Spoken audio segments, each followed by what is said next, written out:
How are you all? I hope आप सब मस्त होंगे और घर पर स्वस्थ होंगे। तो जैसे कि आप लोग जान रहे हो, आप लोग 11th स्टैंडर्ड के अंदर एंटर हो चुके हो और काफ़ी सारे वीडियोस हम लोग ने कंप्लीट कर लिए हैं। तकरीबन 4 वीडियोस हमने कंप्लीट किए हैं और आज हम लोग 5वें वीडियो के लिए आगे बढ़ रहे हैं। हम लोग ने chapter number 1 that is basic concepts of chemistry हमने वो शुरू किया था, जिसका नेम है एक्चुअल में तो मूल कंसेप्ट। ठीक है, और हम लोग ने उनमें आगे कुछ टॉपिक्स पढ़े थे। आज हमें वही टॉपिक में आगे बढ़ना है और कुछ नए टॉपिक्स भी पढ़ना है बच्चों। चलिए तो फिर तैयार हो जाइए, शुरू करते हैं। ओके, लाइक प्रीवियस लेक्चर के अंदर आप लोग ने ideal gas equation that is PV equal to NRT के बारे में पढ़ा था, अगर आपको याद हो तो। ठीक है, आपने ये जो इक्वेशन पढ़ा था और आपने डिराइव किया था ये पूरी इक्वेशन को, that is called to be as ideal gas equation. इसको मैं आई लिखता हूँ। ठीक है, अब जरा ध्यान से देखना, मैंने प्रीवियस लेक्चर में वीडियो में बताया था कि हम लोग आगे जो हमारे पास आर यानी कि गैस कांस्टेंट है, उनके जो यूनिट्स और वैल्यू है वो कैलकुलेट करेंगे। तो इसके यूनिट्स क्या है? Units and value of R, इनकी वैल्यूज और यूनिट हमें फाइंड करना है। ठीक है, लाइक आपको ये तो याद ही है कि भाई पीवी इक्वल टू एनआरटी है। अगर आर की वैल्यू फाइंड करना है तो हम क्या करेंगे? आर को ही सब्जेक्ट बनेंगे, तो R equal to PV upon NT आएगा। ठीक है ना, पीवी अपॉन एनटी। अब अगर मान लो कि भाई हम लोग इसकी आर की जो वैल्यू फाइंड कर रहे हैं वो एसटीपी में कर रहे हैं, एट एसटीपी कर रहे हैं, है ना, तो जरा ध्यान देना यहाँ पर। तो मोल्स कितना बनेगा? 1 मोल बनेगा। कितना बनेगा? 1 मोल बनेगा। प्रेशर कितना होगा? 1 atm प्रेशर होगा। लेकिन याद रखना बच्चों, 1 atm प्रेशर जो होता है that is equal to 1.013 into 10⁵ pascal होता है, उसको पीए से रिप्रेजेंट करते हैं। 1 atm is equal to 1.013 into 10⁵ pascal होता है बच्चों। ठीक है, चलिए आगे बढ़ते हैं। ध्यान देना, है ना। टेम्परेचर कितना होता है? टेम्परेचर इज 273 केल्विन, है ना। और ऐसी कंडीशन में V कितना रहेगा? तो V हमारे लिए रहेगा दैट इज 22.4 लीटर। ठीक है, चलिए अब हम क्या करेंगे? R की वैल्यू को फाइंड करेंगे। कैसे करेंगे? अब जरा यहाँ पर ये जो हमने किया है उसकी वैल्यूज को रखते हैं। P की वैल्यू कितनी है? प्रेशर कितना है? तो 1 atm है, यूनिट भी लिखने का साथ में। ठीक है, 1 atm इंटू वॉल्यूम V कितना है? ये रहा 22.4 लीटर डिवाइड बाय क्या है? एनटी। मोल कितना है? अब हमने मान लो कि मोल लिया है 1 मोल, ये तो लिखा मैंने 1 मोल इंटू टेम्परेचर कितना है उसको तो केल्विन में लेते हैं। ठीक है, दैट इज 273 केल्विन। ठीक है, अब आप इसको सिंप्लीफाई करोगे तो आपको वैल्यू कितना मिलेगा? 0.0821, है ना। फिर यूनिट क्या आएगा? Atmosphere into litre divide by mole into क्या आएगा? केल्विन। ये हमें यूनिट मिलेगा। लेकिन अगर यही वैल्यू को अगर मान लो हमें पास्कल में फाइंड करना है तो क्या करेंगे बताओ। तो जब आप पास्कल में फाइंड करते हो तो आप क्या करोगे? जरा ध्यान से यहाँ पर देखना बच्चों। ठीक है, और ये जो लीटर्स में हमें दिया है उसको हम आगे क्या कर रहे हैं? We are also finding it in the that is yes metre cube में फाइंड करेंगे। तो कैसे करेंगे जरा ध्यान से देखते रहना, है ना। देखो, अब एक बात यहाँ पर ध्यान रखना, जब भी कोई भी 1 लीटर सॉल्यूशन होता है या 1 लीटर गैस होता है तो उसका वॉल्यूम कितना रहेगा? 1/1000 मीटर क्यूब रहेगा, है ना। 1/1000 मीटर क्यूब यानी कि क्या होगा? 10⁻³ मीटर क्यूब रहेगा, है ना। चलो अब रखते हैं इसमें 0.0821 atm की जगह पर क्या लिखेंगे? मल्टीप्लाई बाय ये रहा 1.013 into 10⁵ पास्कल इंटू क्या आएगा? अब हमें ये जो लीटर है कहाँ गया? ये रहा 22.4 लीटर है, उसको हमें कन्वर्ट करना है इन द किसमें कन्वर्ट करना है? In the metre cube into 10⁻³ metre cube divide by क्या करेंगे? तो जो वैल्यू था क्या था? तो वो तो ऑलरेडी जितना था उतना रहेगा, मोल इंटू केल्विन, है ना। सिंप्लीफाई करो इसको, सिंप्लीफाई करने पर हमें क्या मिलेगा? 8.314, है ना। फिर क्या आएगा? पास्कल इंटू मीटर क्या आएगा? क्यूब डिवाइड बाय क्या आएगा? Mole into kelvin. ये यूनिट आ गया, ये आर का यूनिट है ना। अगर आर का यूनिट आपको पास्कल में, मीटर क्यूब में, मोल एंड अपॉन मोल पर केल्विन यानी कि अगर आपको पास्कल में लिखना है तो 8.314 आएगा, और अगर आप एटीएम में लिखते हो तो वो आएगा 0.0821, लेकिन दोनों में पूरा यूनिट बदल जाएगा ना, ध्यान रखना। पास्कल इंटू मीटर क्यूब के लिए 8.314 एंड एटीएम इंटू लीटर के लिए क्या आएगा 0.0821 आएगा। ठीक है, अब ध्यान देना। चलो न्यूमेरिकल करते हैं, let us do one numerical. अब क्वेश्चन हमारे पास क्या है, मैं यहाँ पर लिखता हूँ। क्वेश्चन ये हमें दिया हुआ है कि हमारे पास कोई भी एक गैस है, ठीक है, देखो like we want to find their moles, हमें मोल फाइंड करना है फॉर गैस CO2 के लिए फाइंड करना है। अब वहाँ पर क्वेश्चन में हमें ये दिया है कि भाई volume is equal to 11.2 litres, ये हमें वॉल्यूम दिया हुआ है, और हमें क्या दिया है, हमें दिया है that is temperature is equal to 546 kelvin, है ना, टेम्परेचर हमें दिया है that is 546 kelvin and pressure दिया हुआ है दैट इज 2 atm, ओके, ये हमें प्रेशर दिया हुआ है। ओके, चलिए अब जरा ध्यान देना ना, हम लोग क्या करेंगे, अब आप याद करो, आपको मोल्स फाइंड करना है, तो n क्या है PV अपॉन क्या आएगा RT आएगा ना, आप खुद ही सोच लीजिए। आप यहाँ पर n को सब्जेक्ट बनाइए तो ये RT नीचे आएगा, तो PV अपॉन RT हो गया। चलिए सारी वैल्यूज रखते हैं। P की वैल्यू कितनी है 2 atm इंटू V की वैल्यू कितनी है 11.2 लीटर है, डिवाइड बाई R की वैल्यू कितनी है, कौन सी लोगे आप 0.08314 लेंगे ना, सॉरी 0.0 ये वाली वैल्यू लेंगे 0.0821, है ना, atm into litre divide by क्या आएगा मोल इंटू क्या आएगा केल्विन, ये यूनिट बनेगा। ठीक है, अब टेम्परेचर वहां पर कितना है, टेम्परेचर कितना दिया है तो वो रहा 546 मल्टीप्लाई बाय 546 केल्विन। अब जरा ध्यान देना है ना, जितना भी कट हो रहा है उसको आपको कट कर देने का। ठीक है, अगर यूनिट भी कट होते हैं तो यूनिट को भी कट करने के। ठीक है, जरा ध्यान दो, पहले बात तो हम लोग ये एटीएम कट, लीटर कट, जरा ध्यान देना, केल्विन कट, मोल तो ऊपर चला जाएगा, तो इसका फाइनल आंसर क्या आएगा, इसका फाइनल आंसर हमारे पास आएगा मोल इक्वल टू आ जाएगा final answer that will be half mole, है ना, that will be half mole. ये तो 546 तो है ही, है ना, क्या आएगा 1/2 मोल, 1/2 मोल। ठीक है, that will be 1/2 mole, half mole आएगा। इज इट ओके, ये हमारा आंसर आ गया। समझे कि नहीं मैंने क्वेश्चन में क्या किया, देखो मैंने क्या किया, यहाँ पर n equal to PV upon RT हुआ, P की वैल्यू वो रही 2 atm, V की वैल्यू 11.2 लीटर दिया है, R की वैल्यू 0.0821, क्योंकि मैं किस में लिख रहा हूँ, तो मैं लिख रहा हूँ ATM इंटू लीटर में लिख रहा हूँ। ठीक है ना, डिवाइड बाई, ध्यान देना है ना बच्चों, क्या करेंगे डिवाइड बाई RT 0.0, वो तो मैंने आपको बताया, इंटू ये क्या होगा पूरा यूनिट मैंने लिखा एंड 546 केल्विन। अब जब हम इसका पूरा सिंप्लीफाई करेंगे, आप कैलकुलेटर यूज कर सकते हो, आएगा हाफ मोल। ठीक है ना, क्या आएगा हाफ मोल। तो ये जो यहाँ पर हमें मिला था, हमें R की दो वैल्यूज मिली बच्चों। ठीक है ना, उसको मैं जरा बॉक्स बनाता हूँ, ये दो, एक ये वैल्यू है R की और R की ये वाली दूसरी वैल्यू है, ये दोनों वैल्यूज हमें आगे आने वाले चैप्टर में भी काम आएगी बच्चों। ठीक है, तो यहाँ पर हमारा ये जो टॉपिक था मोल्स का वो पूरा होता है। अब हमें आगे नया टॉपिक करना है, वो है स्टोइकियोमेट्री, लेकिन ध्यान से आप इसको नोट डाउन कीजिए। ठीक है, मैं 5 सेकंड्स का टाइम दे रहा हूँ, आप स्क्रीनशॉट ले लीजिए, फिर आप लेक्चर के बाद वीडियो के बाद आप लिख लेना, स्क्रीनशॉट ले लेना। ठीक है, फिर हम लोग आगे के टॉपिक पे जाते हैं। I am giving you 5 seconds.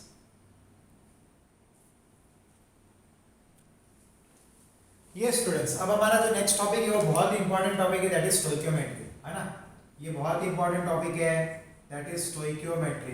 Pay attention here students. अब ये स्टोइकियोमेट्री क्या होता है जरा ध्यान से समझना।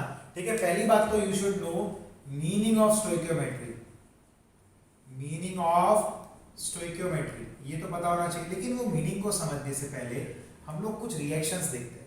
मान लो हमारे पास ए मॉलिक्यूल है और वो मॉलिक्यूल को हम बी मॉलिक्यूल के साथ रिएक्ट करवा रहे हैं। ठीक है, तो नॉर्मली क्या होगा, कहीं ना कहीं से बॉन्ड टूटेगा, इसका बॉन्ड यहाँ से टूटेगा, इसका बॉन्ड यहाँ से टूटेगा। अब होगा क्या, ये बन जाएगा यहाँ पर AB, क्या बन जाएगा AB। ठीक है, मैंने यहाँ पर रिएक्शन को बैलेंस नहीं किया, बट मैं रिएक्शन समझा रहा हूँ। मान लो कि मैंने HH लिया यानी कि H2 मॉलिक्यूल लिया और उसको Cl2 मॉलिक्यूल यानी कि Cl के साथ रिएक्ट करवाया, क्या होगा, आप ये तो समझ सकते हो कि भी बॉन्ड ब्रेकिंग होगा और कहीं ना कहीं बॉन्ड फॉर्मेशन भी होगा, है ना। इनके बॉन्ड टूटेंगे, टूटने के बाद अंदर अंदर कुछ बॉन्ड फॉर्मेशन होना शुरू होंगे, तो हमें प्रोडक्ट क्या मिलेगा, हमें मिल रहा है HCl।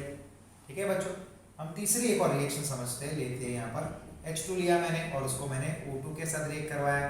जरा ध्यान से देखना क्या होगा, ये यहाँ से बॉन्ड टूटेगा, यहाँ से बॉन्ड टूटेगा, क्या मिलेगा, यहाँ पर वाटर का मॉलिक्यूल बनेगा, HOH बनेगा, है ना। यानी कि अगर आप यहाँ पर गौर करोगे तो कहीं ना कहीं से रिएक्शन टूट रही है, मॉलिक्यूल टूट रहे हैं बॉन्ड्स उनके, और मॉलिक्यूल के बॉन्ड फॉर्मेशन हो रहे हैं,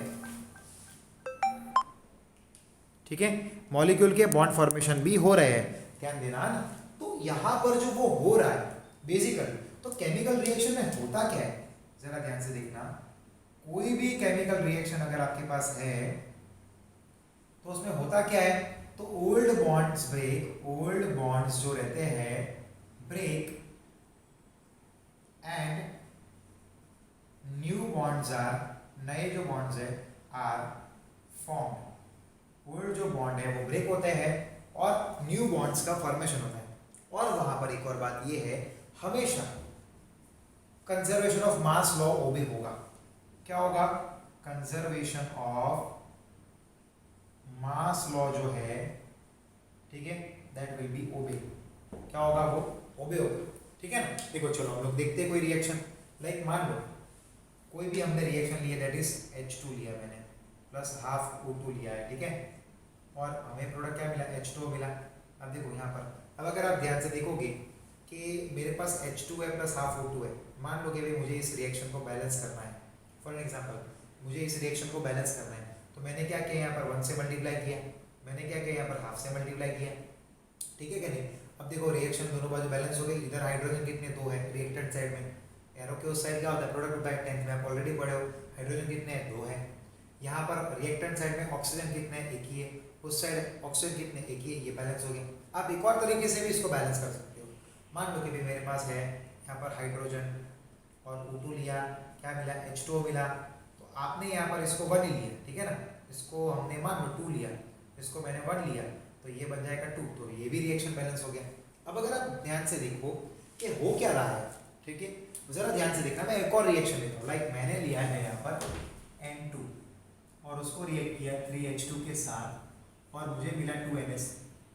तो आप गौर कर रहे हो कि हमारे पास जो भी मॉलिक्यूल्स है ना, जो मॉलिक्यूल रिएक्शन में पार्टिसिपेट कर रहे हैं और जो मॉलिक्यूल प्रोडक्ट में बन रहे हैं, उनके आगे कोई नंबर्स आ रहे हैं, उनके आगे कोई ना कोई नंबर्स आ रहे हैं, और हम क्या कर रहे हैं, वो कुछ नंबर लगाकर पूरे रिएक्शन को बैलेंस कर रहे हैं। तो बच्चों ये जो नंबर्स आते हैं, लाइक यहाँ पर ये 1 होगा, ये जो नंबर्स आते हैं ना बच्चों, ये जो एटम मॉलिक्यूल जो भी है उनके आगे ये जो नंबर्स आ रहे हैं, ठीक है, ये नंबर्स आ रहे हैं, उन नंबर्स को हम लोग बोलते हैं स्टोइकियोमेट्रिक कोएफिशिएंट बोलेंगे। क्या बोलेंगे, दैट इज स्टोइकियोमेट्रिक कोएफिशिएंट्स, ठीक है, उसी को हम लोग बोलते हैं स्टोइकियोमेट्रिक कोएफिशिएंट। क्या बोलेंगे बच्चों, it is called together stoichiometric coefficient. लेकिन ये स्टोइकियोमेट्रिक कोएफिशिएंट होता क्या है, हमें ये भी तो समझना पड़ेगा। आप समझ रहे हो कि नहीं, ये स्टोइकियोमेट्रिक कोएफिशिएंट होता क्या है, तो आप उसको एकदम इजी लैंग्वेज में समझ सकते हो कि भाई स्टोइकियोमेट्रिक कोएफिशिएंट, उसको मैं शॉर्ट में लिखता हूँ SC, that is recipe of chemical reaction. कोई भी केमिकल रिएक्शन का वो क्या बन जाएगा, रेसिपी बन जाएगा बच्चों, रेसिपी ऑफ केमिकल रिएक्शन। कैसे, मैं बताता हूँ। मान लो कि भी आपको टी बनानी है, चाय बनानी है, और आपकी मम्मी ने बोला है कि आपको सिर्फ 1 कप ऑफ टी बनाना है, तो आप क्या करोगे, आपकी मम्मी ने आपको कुछ ना कुछ तो रेसिपी दी होगी ना, कि भाई आप आधा कप पानी लेना, आधा कप आप उसमें मिल्क मिलाना, 1 चम्मच या 2 चम्मच शुगर लेना, 1 चम्मच टी लेना। आप समझे कि नहीं, हर जगह पर मैं क्या बोल रहा हूँ, हाफ, 1 चम्मच, 2 चम्मच, 1 टीस्पून, 2 टीस्पून, ये नंबर्स क्या है, रेसिपी है ना। सेम में मान लो कि भाई हमें जो मोल्स लेना बनाना है, हमें प्रोडक्ट के जो मोल्स बनाने हैं, तो हमें ये जो नंबर्स मिल रहा है कि भाई इतना लेंगे, ये इतना लेंगे तो वो उतना मिलेगा, तो वो क्या करता है, केमिकल रिएक्शन का रेसिपी, ठीक है कि नहीं। तो स्टोइकियोमेट्रिक कोएफिशिएंट बच्चों क्या होता है, वो कोई भी केमिकल रिएक्शन का क्या होता है, रेसिपी होता है, सबसे शॉर्टेस्ट वे। ये स्टोइकियोमेट्रिक्स क्या होता है, ये जो नंबर्स होता है, ये नंबर्स, ठीक है कि नहीं, ये जो कोएफिशिएंट्स हैं, ठीक है, ये स्टोइकियोमेट्रिक कोएफिशिएंट्स हैं, और वो कोई भी केमिकल रिएक्शन का क्या है, वो उसका क्या है, रेसिपी है। चलिए एग्जांपल लेते हैं, लाइक आगे मैंने आपको समझाया कि भाई ये है, बेसिकली मैंने यहाँ पर 1 मॉलिक्यूल लिया है नाइट्रोजन का, फिर मैंने 3 मॉलिक्यूल्स लिए हैं, ठीक है, क्या लिया है, 3 मॉलिक्यूल्स मैंने लिए हैं, दैट इज हाइड्रोजन के, और मुझे प्रोडक्ट कितना मिल रहा है, 2 मॉलिक्यूल्स प्रोडक्ट मिल रहा है, ठीक है ना, क्या मिला मुझे, 2 मॉलिक्यूल प्रोडक्ट के मिले। अब आप ऐसा भी कर सकते हो कि अब इसमें मान लो इसको 2 मॉलिक्यूल्स लेते हैं, तब मुझे हाइड्रोजन के कितने मॉलिक्यूल लेने पड़ते, 6 मॉलिक्यूल्स लेने पड़ते बच्चों। तो मुझे प्रोडक्ट के मॉलिक्यूल कितने मिलते, 2 मॉलिक्यूल्स मिलते हैं। प्रोडक्ट के मॉलिक्यूल नहीं 4 मॉलिक्यूल्स मिलते हैं, सॉरी कितने मिलते हैं, 4 मॉलिक्यूल्स मिलते हैं, समझेंगे। अगर मान लो ये 3 मॉलिक्यूल्स होते, मान लो कि भाई ये 3 होते, अगर ये 3 मॉलिक्यूल्स होते तो ये 9 मॉलिक्यूल्स लेने पड़ते, तो सामने हमें कितना मिलता, हमें 6 मॉलिक्यूल्स मिलता। आप समझे कि नहीं। लेकिन बच्चों कोई भी रिएक्शन में एक एक मॉलिक्यूल का लेना मुश्किल है, समझे कि नहीं, एक एक मॉलिक्यूल का मिलना मुश्किल है। क्या आप कभी भी 1 चम्मच चाय बना सकते हो, थोड़ा डिफिकल्ट होता है ना, तो हम क्या करते हैं, बल्क में बनाते हैं बच्चों, ताकि इजी रहे। क्या करते हैं, बल्क में बनाते हैं। सेम वे हम लोग यहाँ पर मॉलिक्यूल्स नहीं लेंगे, हम लोग यहाँ पर क्या लेंगे, मोल्स लेंगे बच्चों, क्योंकि मॉलिक्यूल तो एक छोटा सा होता है। क्या आपकी मम्मी ऐसा बोलती है कभी कोई मेहमान आता है तो कि भाई जाओ उनको 1 मॉलिक्यूल वाटर का दे दे, नहीं दे सकते ना, क्या बोलेंगे मम्मी, 1 ग्लास वाटर का दे दे, ऐसा बोलेंगे ना, सही है कि नहीं। तो हम लोग कोई भी 1 मॉलिक्यूल से हमें समझना मुश्किल होता है, तो हम क्या करते हैं, उसके बल्क लेते हैं, ताकि हम लोग उसको कैलकुलेट कर पाए आसानी से। तो यहाँ पर हम लोग 1 मॉलिक्यूल या 2 मॉलिक्यूल नहीं लेंगे, हम लोग क्या करेंगे, हम लोग बल्क लेंगे। तो यहाँ पर कितना होगा, हम लोग इस मान लो 1 मोल लिया, तो वो हमें लेना पड़ता 3 मोल्स, तो हमें प्रोडक्ट मिलता 2 मोल्स, समझे कि नहीं। कितना प्रोडक्ट मिलता, हमें 2 मोल्स मिलता। क्लियर हो गया आपको। मान लो कि भी आपने यहाँ पर जो पढ़ा था ये 1 2 3 ये सब, उसके लिए भी देखो, मान लो कि मैंने यहाँ पर लिया 2H2 और मैंने लिया को O2 के साथ मुझे मिला 2H2O, तो मेरे यहाँ पर 2 मोल्स हुए, ये 1 मोल हो गया, और ये क्या होगा, 2 मोल्स हो गया, है ना। तो ये मोल्स जो हमें मिल रहे हैं वो क्या है, ये मोल्स ही तो हमारे लिए स्टोइकियोमेट्रिक कोएफिशिएंट हुए बच्चों, है कि नहीं। तो कोई भी केमिकल रिएक्शन जो होता है उसकी स्टोइकियोमेट्री क्या रहती है, उसकी रेसिपी रहती है बच्चों, that is the recipe of it, समझे कि नहीं, समझ में आया कि नहीं। इतना याद रखना, कोई भी केमिकल रिएक्शन किसको बोलेंगे, केमिकल रिएक्शन उसी को बोलेंगे जहाँ से बॉन्ड का ब्रेकिंग होता हो एंड बॉन्ड का फॉर्मिंग होता हो, उसी को हम लोग बोलते हैं केमिकल रिएक्शन बच्चों, ठीक है। तो यहाँ पर सबसे पहले हमने समझा कि भाई केमिकल रिएक्शन ही क्या होता है, तो ये पुराने बॉन्ड का ब्रेक होना एंड न्यू बॉन्ड्स का फॉर्मेशन होना, यही तो होता है केमिकल रिएक्शन। जरा ध्यान देना उसमें कि अब लेकिन कोएफिशिएंट्स स्टोइकियोमेट्री क्या होता है, तो याद रखना स्टोइकियोमेट्री जब भी फॉलो होता है, कोई भी केमिकल रिएक्शन हो, उसका कंजर्वेशन ऑफ मास जो है, मास लॉ, वो तो ओबे होगा, यानी कि आपने रिएक्टेंट जितना लिया है सामने प्रोडक्ट उतना ही मिलेगा आपको, समझे कि नहीं। यानी कि आप यहाँ पर देखो, यहाँ पर इस साइड रिएक्टेंट के जितने मॉलिक्यूल है उतने मॉलिक्यूल प्रोडक्ट के भी है, यानी कि यहाँ पर क्या हुआ, law of conservation of mass obey हुआ है बच्चों, law of conservation of mass obey हुआ है। अब हम लोग आगे कुछ चीज़ें समझेंगे, पर आपको इसको पहले नोट डाउन कीजिए, मैं आपको 5 सेकंड्स का टाइम दे रहा हूँ, ठीक है, नोट डाउन कीजिए। चलो स्क्रीनशॉट ले लो आप लोग, क्योंकि आप लोग 5 सेकंड में नोट डाउन तो नहीं कर पाओगे, बट स्क्रीनशॉट ले लो, लेक्चर के बाद फिर आप उसको लिख लेना। ओके स्टूडेंट्स, अब हम लोग आगे कुछ एग्जाम्पल लेकर समझते हैं, और भी हम कुछ एग्जाम्पल लेंगे, सब लोग यहाँ पर ध्यान देना, है ना। Pay attention here students.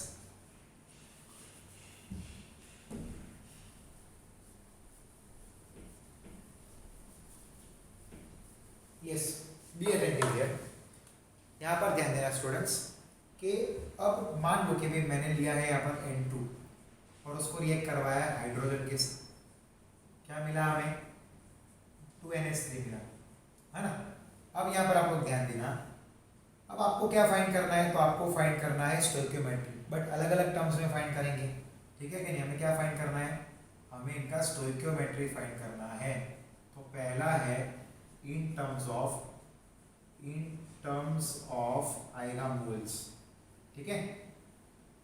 दूसरा है इन टर्म्स ऑफ क्वांटिटी, याद है ना आगे हमने किया था, moles in term of quantity, moles in term of weight, moles in term of volume. Same में यहाँ पर हम लोग क्या कर रहे हैं, stoichiometry in terms of mole, stoichiometry in terms of quantity, फिर in terms of stoichiometry in terms of weight, and चौथा है stoichiometry in terms of volume. लेकिन आपको तो याद होगा वॉल्यूम हम लोग STP पे ही लेते हैं, ठीक है। अब जरा ध्यान से देखना, हम लोग यहाँ पर फाइंड करेंगे। देखो अब यहाँ पर ये 1 लिया है, तो ये इन टर्म्स ऑफ मोल, मोल कितना है 1, ये कितना है 3 मोल्स, वो कितना है 2 मोल्स, तो हम लोग यूनिट भी लिख देंगे इसका, मोल मोल और ये भी मोल आएगा, ठीक है। अब क्या बोला है, mole in terms of quantity, तो ये क्या आएगा, जरा ध्यान देना, यहाँ पर इन टर्म्स ऑफ क्वांटिटी है, ये आएगा 1 Na, एवोगैड्रो नंबर Na, यानी कि ये आएगा 3 Na जितना, है ना, यानी कि एवोगैड्रो नंबर से मल्टीप्लाई करना है, और ये आएगा 2 Na जितना, ठीक है। Mole in term of weight, weight यानी कितना है इसका, कितना आएगा आप सोचिए ना खुद से, N2 है तो कितना आएगा 28 ग्राम आएगा, ठीक है, समझे कि नहीं। ये कितना आएगा 6 ग्राम आएगा, वो कितना आएगा सामने, दैट विल बी, आप खुद ही गिनिए, मैंने क्या बोला था लॉ ऑफ कंजर्वेशन ऑफ मास को ओबे करेगा, तो दोनों का टोटल कितना है 34, आप कैलकुलेट करके देखो 17 इंटू 2 इंटू 17 आप करो ना, 34 ही तो आया, ठीक है कि नहीं। तो देखो यहाँ पर law of conservation of mass be obey हो। चौथा है वॉल्यूम, तो अगर एसटीपी और 1 मोल है तो होगा 22.4 लीटर्स, ये तो हम लोग आगे पढ़े हैं। ये कितने 3 मोल है तो ये कितना आएगा 67, 3 इंटू 22.4 यानी कि 67.2 लीटर्स आएगा, और सामने वो 2 है तो 2 इंटू 22.4 यानी कि यहाँ पर आ जाएगा 44.8 लीटर्स आ जाएगा, ठीक है क्या नहीं, 44.8 लीटर्स आ जाएगा। समझ में आ गया सबको। चलिए अब हम लोग एक चीज़ यहाँ पर करते हैं, कुछ न्यूमेरिकल करते हैं, ठीक है, ज़रा ध्यान देना आप लोग, yes be attentive here students. अब ध्यान देना, मैं आपको एक चीज़ प्रूव करके दिखाऊंगा। आपने आगे नोटिस किया था कि भी वाटर का जो था formation H2 + O2 gives H2O। अब वो फॉर्मेशन में मैंने क्या किया था, दो अलग अलग मेथड्स अप्लाई किया था, है ना। यहाँ पर 2H2 लिया, फिर O2 लिया, तो ये 2H2 आया। बच्चों यहाँ पर इतना याद रखना, आप भले कितना भी, आप भले यहाँ पर कोई भी मेथड से करो, ठीक है, आप कोई भी मेथड से करो इसको सॉल्व, लेकिन ये जो रिएक्शन है उसका जो स्टोइकियोमेट्री का जो रेशियो है, उसके मोल्स का जो रेशियो है वो सेम ही रहेगा, वो फिक्स्ड रहेगा, ठीक है ना। जैसे मैं एक रिएक्शन लेता हूँ, यहाँ पर मैंने लिया है H2 + ½ O2, मुझे क्या मिला H2O मिला। अब आप लोग ध्यान देना जरा, सब लोग भी अटेंटिव रहो भाई, मोल्स ऑफ H2 कितना है divide by moles of O2, तो ये कितना है 1/1/2, तो वो ऊपर जाएगा कि नहीं, समझे कि नहीं आप लोग, क्लियर हुआ कि नहीं। तो कितना है, तो वो आया 2/1, है ना। फिर हम लोग क्या लेते हैं, आगे लेते हैं हम लोग, जरा ध्यान देना आप लोग, तो moles of O2 upon moles of H2O, तो मोल्स ऑफ O2 कितना है हाफ है ना, डिवाइड बाय क्या आया ये 1, तो कितना है 1/2 आया, ठीक है। फिर मैं एक काम करता हूँ, जरा ध्यान देना है ना बच्चों, मैंने लिया moles of H2 divide by moles of H2O, तो ये 1 आया डिवाइड बाय 1 आया। तो अगर आप ध्यान से देखो, अब ध्यान से देखो, अब मैंने क्या किया, यहाँ पर दूसरी मेथड से इसको मैंने बैलेंस करने की कोशिश की, ठीक है। लाइक मैंने ये 2H2 लिया है एंड यहाँ पर O2 के साथ रिएक्ट करवाया, मुझे 2H2O मिला, है ना। तो पहले हम लोग लेते हैं moles of H2 divide by moles of H2O, तो ये कितना है आप खुद ही सोचिए, तो मोल्स ऑफ H2 कितना है 2 है ना, ध्यान देते रहना, मोल्स ऑफ H2 कितना है 2 है, और H2O का मोल्स कितना है, that will be equal to 2, है ना। तो ये आ जाएगा 1। तो अब जरा ध्यान से देखो, मैं बॉक्स बनाता जा रहा हूँ, ठीक है। ये जो वैल्यू है मोल्स ऑफ H2 और मोल्स ऑफ H2 इस रिएक्शन के लिए वो 1:1 है, ठीक है, और इसके लिए भी क्या है वही तो हुआ, तो दोनों क्या हुआ फिक्स्ड हो गया कि नहीं, फिक्स्ड हो गया। अब यही चीज सबके लिए होगा, आप कोई भी लो, समझे कि नहीं। अब आप मोल्स ऑफ ले लो, यहाँ पर moles of O2 divide by moles of H2O, चलो O2 का मोल यहाँ पर मैंने कितना लिया 1 लिया है, H2O का 2 लिया, देखो 1/2 आया है कि नहीं। अब देखो यहाँ पर भी वही तो है 1/2 है, फिक्स्ड है कि नहीं, यानी कि वहां पर क्या आ रहा है, तो यहाँ पर इनकी जो स्टोइकियोमेट्रिक है, यानी कि इनके मोल्स का जो रेशियो है वो क्या रहा फिक्स्ड ही रहेगा बच्चों। यानी कि आप कोई भी रिएक्शन को कोई भी नंबर से मल्टीप्लाई कर रहे हो और उसको बैलेंस ला रहे हो, तो उनका जो रेशियो है मोल्स का वो हमेशा फिक्स ही रहेगा। ये बहुत इंपॉर्टेंट बात है बच्चों, आप कोई भी नंबर से मल्टीप्लाई करो, आपने अगर ये किया होता है यहाँ पर 4 लिया, यहाँ पर 2 लिया, तो ये जो भी मिलेगा आपको यहाँ पर 2 मिलेगा, ठीक है। ये आपने 4 लिया, ये 2 लिया, तो यहाँ पर आपको जो भी 4 लिया आपने मल्टीप्लाई किया व्हाटएवर, तो इसका जो यहाँ पर जो रेशियो होगा वो सेम ही रहेगा। कोई भी बैलेंस्ड रिएक्शन के लिए उनके एटम्स के मोल का रेशियो आप कितने भी मेथड से करो फिक्स्ड ही रहता है बच्चों, that will always remain fixed, that will never ever change. Yes students, आप कोई भी मेथड से सॉल्व करो वो जो रेशियो है वो फिक्स ही रहेगा। हम एक और मेथड लेते हैं, मान लो कि भाई अब ये चीज आपको क्लियर हो गई है कि मैं यही रिएक्शन लेता हूं, ठीक है, जरा ध्यान देना, है ना, थोड़ा इसको रब कर लेंगे, काम करते हैं, ध्यान देना सब लोग। मान लो मैंने अमोनिया का फॉर्मेशन कर रहा हूं, मैंने N2 लिया, उसको 3H2 के साथ रिएक्ट करवाया, ये मुझे मिला 2NH3, है ना, और मैं यहां पर लिख रहा हूं 2N2 + 6H2 gives 4NH3। ये दोनों रिएक्शन बैलेंस, लेकिन मैंने अलग अलग स्टोइकियोमेट्रिक कोएफिशिएंट लिए हैं, बट मैंने आगे क्या बताया, उनके जो मोल्स का जो रेशियो है वो फिक्स ही रहेगा। लाइक यहाँ पर ये 1 है, ठीक है, ये 3 है, ये 2 है, यहाँ पर ये 2 है, ये 6 है, ये 4 है। अब चलो इनका और इनका लेते हैं, कोई भी एक का लेकर समझते हैं। Like moles of N2 divide by moles of NH3, तो इसके लिए ये कितना है 1/2 आया। इसके लिए लिखते चलो, तो moles of N2 divide by moles of NH3, moles of NH3, ठीक है। तो क्या आया, ये 2 है और ये 4 है, तो ये क्या होगा 1/2 हो गया। तो देखो दोनों की वैल्यू क्या आ गई, सेम आ गई ना, सेम आ गई कि नहीं। आप उल्टा भी कर सकते हो, उसको और बढ़ा भी सकते हो। इसको 4 ले लिया, उसको 2 से कंपेयर किया, तो क्या आएगा, वैल्यू फिक्स ही रहेगी। एक और चेक करते हैं ताकि आपको क्लियर हो जाए। हमने मोल्स ऑफ H2 लिया, ठीक है, divide by moles of NH3 ले लिया, ध्यान देना है ना, कितना है 3/2, ओके, ध्यान देना। अब इसके लिए मुझे 3/2 मिला। अब इनके लिए देखते हैं हम लोग, moles of H2 divide by moles of NH3, क्या मिलेगा 6 डिवाइड बाई 4, ये 3 आएगा और ये क्या आएगा 2 आ जाएगा, तो ये 3/2। तो आपने ध्यान से देखा क्या हुआ, वैल्यू तो फिक्स ही हुई। यानी कि आप know whatever stoichiometric coefficient you take for balancing the reaction, the ratios of their moles remains fixed, it remains constant. ये बहुत ही इंपॉर्टेंट चीज़ थी बच्चों। तो यहाँ पर हमारा स्टोइकियोमेट्रिक का जो टॉपिक है वो शुरू हो चुका है बच्चों। अब हम आगे के लेक्चर में एक और टॉपिक पढ़ेंगे, that is mole concept with respect to chemical reaction, जो हम नेक्स्ट लेक्चर में पढ़ेंगे। अब आप लोग इसकी नोट्स बनाना, आपको अगर कहीं पर भी क्वेरी है आप रिवाइंड करो वीडियो को और वापस से देखो। साइंस है, एक बार ऐसा ज़रूरी नहीं है कि आप एक बार में सारी चीज़ें आ जाए। कभी कभार हो सकता है कि कोई टॉपिक में आपको थोड़ा सा और डिटेल में पढ़ना पड़े या फिर वापस रिवाइज करना पड़े, but there is no issue. आपको सारे जो भी टॉपिक्स है अच्छी तरह से नोट्स कीजिए। कभी भी कहीं पर भी क्वेरी है तो आप मुझे कॉल कीजिए या व्हाट्सएप करिए, नो प्रॉब्लम, ठीक है। और अच्छी तरह से इसके रिलेटेड खुद से क्वेश्चंस बनाकर सॉल्व करिए। अच्छी मेहनत करने से अच्छा रिजल्ट आता है, ठीक है बच्चों। तो फिर हम मिलेंगे नेक्स्ट लेक्चर में। Till then good bye and take care.